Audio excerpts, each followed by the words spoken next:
Lors de la première, deuxième révolution industrielle, l'intelligence qui a constitué la valeur ajoutée dominante de l'humain, on pourrait dire c'est l'intelligence cognitive, l'intelligence algorithmique. C'est en fait l'ingéniosité et cette intelligence-là. Or, de la même façon que le secondaire a été automatisé, c'est-à-dire que le geste humain, qu'il soit physique, qu'il soit cognitif, algorithmique ou qu'il soit du cœur, la tête, la main et le cœur, eh bien ce geste humain a d'abord été physiquement automatisé depuis les chasseurs-cueilleurs. Ensuite, c'est le geste finalement tertiaire, c'est-à-dire le geste de l'ingéniosité et de l'intelligence algorithmique qui est en train d'être automatisé avec l'explosion de l'intelligence artificielle et des robots. Et donc on a un déplacement au fond de l'ensemble de notre société et de son économie vers ce qui est irréductible par la technologie.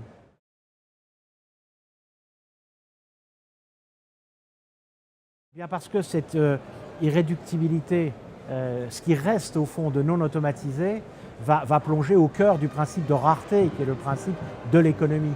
Et donc quand Edmund Fels, le prix Nobel d'économie, nous dit « nous passons de l'efficacité productive à l'intensité créative », d'abord il reprend cette idée de l'automatisation de l'efficacité productive que l'on voit aujourd'hui, les usines 4.0, les imprimantes 3D, les do-it-yourself dans les tech shops, et en même temps on déplace la valeur sur ce que les machines ne sont pour l'instant, en tous les cas, et la visibilité à 10, 20, peut-être 30 ans, incapables de faire, c'est ce qu'on appelle la créativité pure.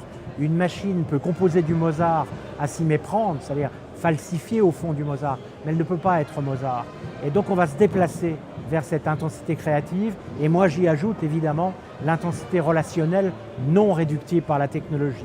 Ça ne sera pas la même chose demain d'être conduit par son épouse et par sa Google Car. Ce ne sera jamais la même chose d'être jugé par un juge physique et dans la justice prédictive par un juge automate ou par un médecin automate ou par un médecin physique. Il y a quelque chose d'irréductible chez l'homme.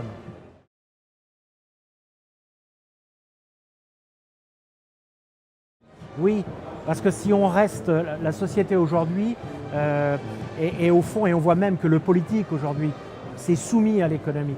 Or, l'économique a repoussé à la périphérie la question éthique. C'est une des raisons d'ailleurs de la crise du sens aujourd'hui. Et il va donc être très important, comme le dit mon ami Patrick Vivray, si on ne veut pas que toute cette technologie qui va de plus en plus grignoter, si on veut que l'irréductible humain ait de la valeur, alors il faudra qu'il ait plus que de la valeur marchande. Et comme le dit Paul Jorion, à force de confondre le marché des prix avec le marché de l'échange réel, où on va trouver de l'altruisme, du don, eh bien si on ne se situe que là, c'est-à-dire si on confond la valeur et le prix, alors on va aller vers une sous-humanité. Donc il faut une révolution copernicienne, c'est-à-dire il faut que l'éthique ne soit plus à la périphérie, mais soit au cœur et ait la capacité au fond de repousser l'économique à la périphérie.